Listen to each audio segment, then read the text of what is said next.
Hi everyone, welcome to Reunion Within. My name is Lisa and I hope you are all doing great this week, especially after the full moon which we had this weekend. So you'll still be feeling that sort of lingering effect of it. So that full moon was in Virgo, and Virgo, full moons, they are about releasing and leaving behind. And this full moon in Virgo was really what I would call a realist full moon. It was about really tapping in and getting real with ourselves and really thinking about how we have been doing things, maybe having some aha moments and some light bulb moments about things that maybe we've not really been seeing the truth of, and really getting down to the nitty gritty of the details and thinking, because Mercury rules details and it rules communication, it rules how we relate to others. And so it could have really been this time, and you could still be thinking of going through this feeling that something needs to give, something needs to change. Where have you not been seeing things and seeing the truth of things? And if for instance you're on Virgo rising, then this would have been happening in your first house, which is all about you. So maybe this is a time where you've been thinking, okay, I never saw things like this before. I never really saw it that way before. And realizing that there's a letting go of the old way that you have been seeing things or doing things. Or if you're Pisces rising, and this is happening in the opposite house of the seventh house of others and other people, then this could be, now I'm seeing how this particular person or this relationship or the way I've been communicating with others isn't working, or I've not been paying enough attention to the little red flags or these details that now you've kind of been poured into and sort of introspection to look at, because that's what this full moon was doing really. It was trying to pull you into a kind of introspection to be able to look at the details and really look at the what's been going on and what needs to be released. And so this could have felt like a bit of a heavy new moon, maybe one of realization, one of deep thinking. And so we've had that, but we've also had last week, and you would still be feeling the effects of this for a while, is the Mars and Venus conjunction. So the two lovers of the sky, Mars being the god of war and Venus being the goddess of love, and also is known as the goddess of war as well. And Mars and Venus, they only meet in the sky every 2 to 3 years. And so you can imagine, the two lovers. Now, Mars and Venus, Venus had many lovers. And, going back into, if we're looking at the mythology of the god and goddesses, and she had many lovers, and Mars was the one lover that she had that she was magnetized towards. They had this magnetizing pull to one another. And so you can only imagine these two, lovers who are completely magnetized, that desire each other, finally come together after 2 years, the meeting in the sky, and the intensity that would bring, right? And that's the intensity that this has brought this last week and this coming week, of just this real deep desire. Now, this doesn't just speak into relationships. This can be, with anything. So this can be anything that we deeply desire and want. But it just speaks, the lovers meeting in the sky. This just speaks of the intensity that's happening at this time and that you may have felt. And so, if we think about, love and war, and that saying as well of all's fair in love and war. Well, that what that really says is that there's no boundaries, there's no limitations when it comes to love and to war. And that's pretty dangerous, because if there are no boundaries, if there's no limitations, then anything goes, right? And so this is about the polarity as well, but how important it is to understand the polarity, which we have to, that's what we're here to experience, and we have to. It's a bit like, if you can imagine hunger. Okay, so we feel hunger so that we know to eat, because we need to eat, and we feel full as a signifier that we have had enough. But if we go to the extreme of hunger, which is starving, then we are starving our bodies of what we need, of the fuel that we need to stay alive. And if we eat to the point that we are so full, well, it's a bit like what Hippocrates said, that if after eating you still feel a little hunger, then you've done well. But if you feel full, then you have poisoned yourself. So this is understanding the extremities, the polarities, but also how, yes, we need to feel the polarities, we need to feel hunger, we need to feel full, but it's when it goes to the extremes that it becomes dangerous, and we become of detriment to ourselves. And so when we think about Mars and Venus conjunct in the sky, and the intensity that brings, this can bring along with that, that intensity of going to the extremes. But this can also speak into our own feminine and masculine energy within ourselves as well, because we have to have a balance of the masculine and the feminine energy, and we have both, and we have to acknowledge both of those parts of ourselves, because the feminine energy is the part that is our intuitive self. It's more heart-based, more heart-centered, more about how we self-care and being receptive. And the masculine energy is the more active, and it's more it's our motivation and going out in the world and doing the things that we need to do. So if we were only in our feminine energy, then we'd get nothing done. And if we were too much in our masculine energy, then again we wouldn't really be able to acknowledge our own needs and wants and that self-care. So we have to have that balance of both. And this could have been trying to show you where have you maybe be going to the extremes, or maybe where have you not been acknowledging certain things about yourself, about the way you're showing up. And I know for me, so this was last week, I was quite ill. I felt ill a week ago, just sort of bad flu. And I didn't listen to my body.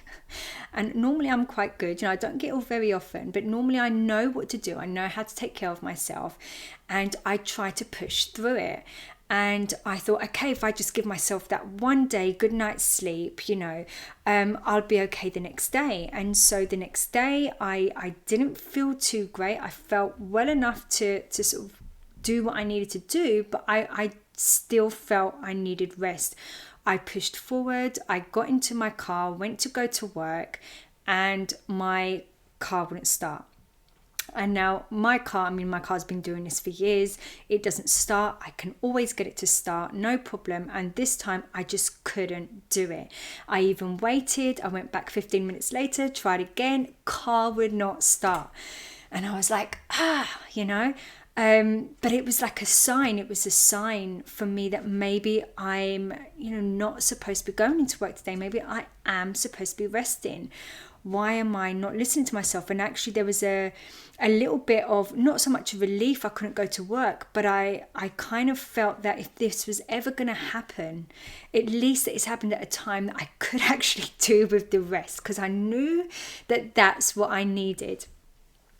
And so these things play out like that, and I mean my car, goodness me, the other thing as well, I have Jupiter in the third house, and Mars and Venus are now going to be squaring Jupiter. But Also, I have my Venus in the 12th house, and Mars and Venus are conjunct in my Venus. So you can only imagine, Venus rules my 3rd house of transport and cars, communication, and the Venus in the 12th house, and the 12th house rules losses as well. And it can be loss of finances and money, and I now need a new car. And so let's face it, cars are not investments, right? So the moment you buy a car, you've lost money, and I am going to have to now buy a new car, which is fine because I have Jupiter in my 3rd house, and Jupiter expands and grows and gives you blessings in that area. And so I am trusting and putting my trust in Jupiter, as it rules faith, and that a car that I need and want is going to come to me at the right time. And so that's what I'm doing now. I am waiting and now looking for a new car. And so, it's funny how these things play out, but it also taught me a lesson in that. However, my car, which is just, bit of a crazy car. I mean, I could do a whole YouTube video on my car and it'll probably be more interesting than this video. I don't know who made that car, but whoever didn't come from this planet, because that car has a life of its own. Seriously, it's a crazy car. But anyway, next day I woke up and the car started working. It was absolutely fine. And that's what my car does, I still need a new one, but it started working. And I had a spa day booked, and I booked that for the reason that I knew that I needed to take some time out and hopefully have a bit of rest. So I went on this spa day, and I'm sitting in the cocktail lounge. And as I look over, I see some people having some what looks like very tasty espresso martinis. And so I look at the martinis and I think, gosh, like that looks really good. Like really, really good. Like I need one of those, right? I need one of those. Mars and Pluto, I need, the intensity, overindulging. And so what do? I end up getting an espresso martini. Not good when you're ill, not good when you're trying to recuperate, but nevertheless, I get it, even though I know I shouldn't be having it, and I'm not one to drink alcohol. I'll have it on a special occasion here and there. But I saw this martini and I just needed it. And so my eyes are sensitive from the light, and so I was like, yeah, I'll get that espresso martini. And so I did have it, and it didn't do me well, because not long after I started feeling ill again. And I thought that I was doing well. I thought that I'd given my, that day to rest. I started over pushing myself and doing things, and I ended up feeling a bit rough again. And so once again that lesson came in to show me where I was maybe indulging in things that I shouldn't. And the 12th house is also self-sabotage.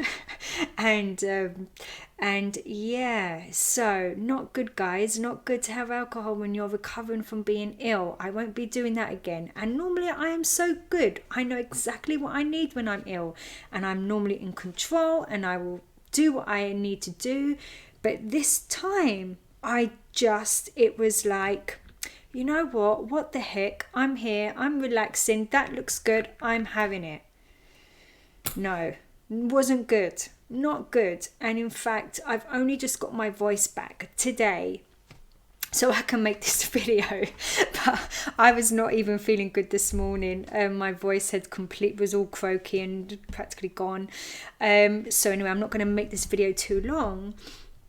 However, this is just, really speaking into as well that square that we will be having with Jupiter, which you could already be feeling the effects of that, but that's coming up this week as well. Now, and so this may as well be a time that, you know, you may over push it. You may sort of test the waters or jump before you think, you know, because Venus is about indulgence, and Mars is, you know, taking action very quickly, not thinking before we act. And so I would say just, you know, be mindful. Look at where your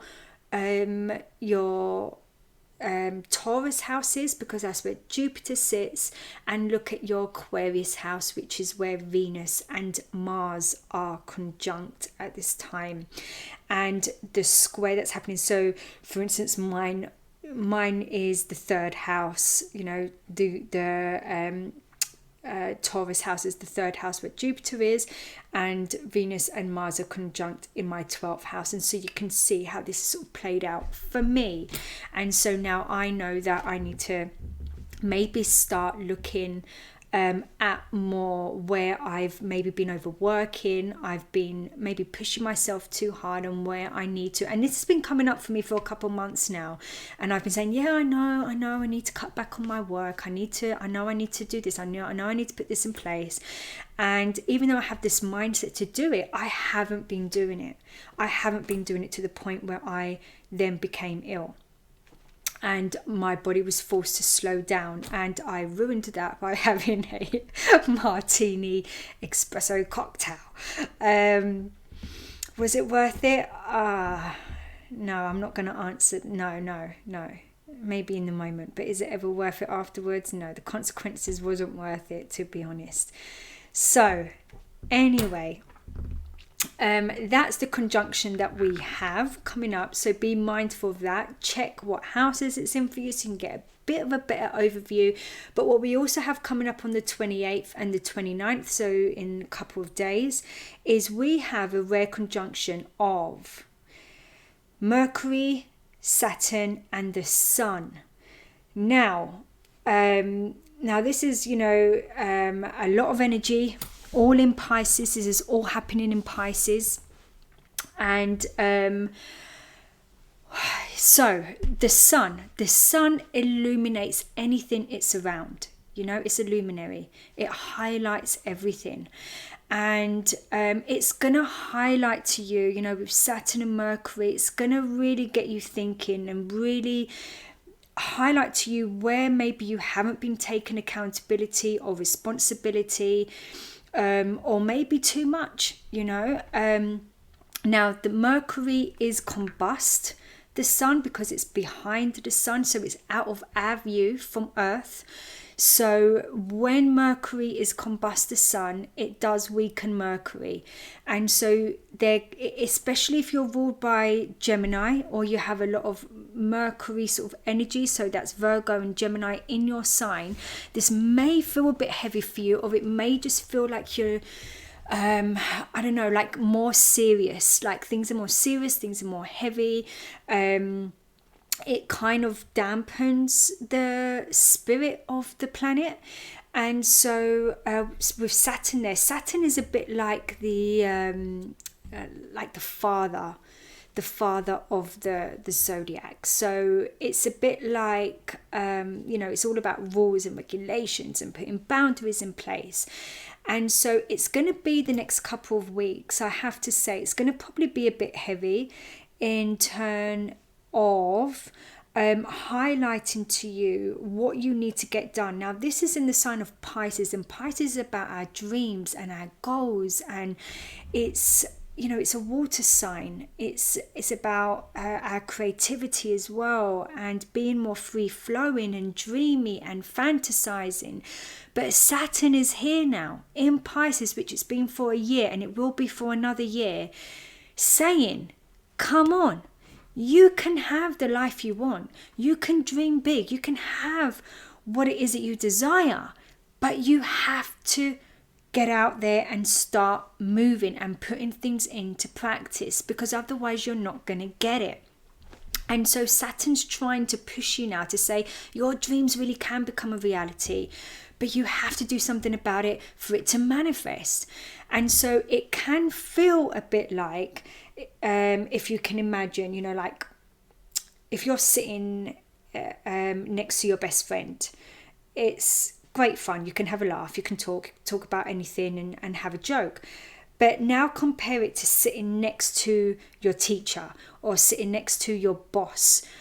All of a sudden, it's going to feel more serious. It's going to feel like, okay, you're sitting up straight and you're working hard and you've got your head down and you're taking what you're doing more seriously, which makes you more productive as well. And so this is what it's going to feel like with Saturn there. Saturn's there, conjunct Mercury, conjunct Sun. So it's going to be like having someone breathing over your neck the next couple of weeks, just making sure that you're doing your work, making sure that you're putting in place what it is that you need to do. And the thing is, Saturn doesn't deny us of our rewards and our recognition, because that's what Saturn represents. It is about recognition. It does reward us.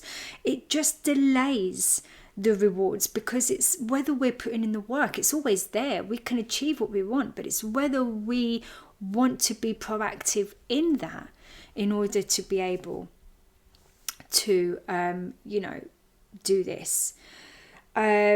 So we are also going to, that conjunction is going to be trining Jupiter. So we have a lot of support from Jupiter right now as well. And so, there can be a lot of, it's not a trine, sorry, it's a sextile.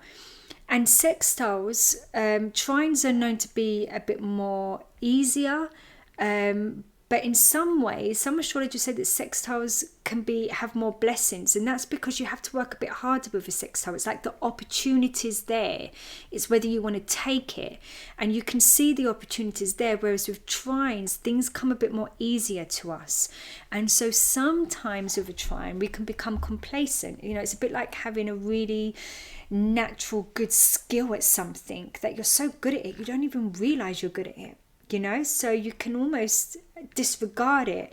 Whereas with a sextile, it's like, I know I can be good at this, I know I can do it, but you have to put in that effort. And so there is a lot of good productive work and blessings that can come from this time if you really want to put in that effort right now. And this is what Saturn and the Sun are doing. They're illuminating this, and Mercury's having to get serious, which is your communication, your thoughts, your mindset, your ideas, and really, bringing that to the forefront of, come on, let's get real now. And we've got the eclipse season coming at the end of the month as well, and so this is sort of preparing us for that, and that's all happening. So it is going to be quite there's a lot of energy happening this month, a lot going on.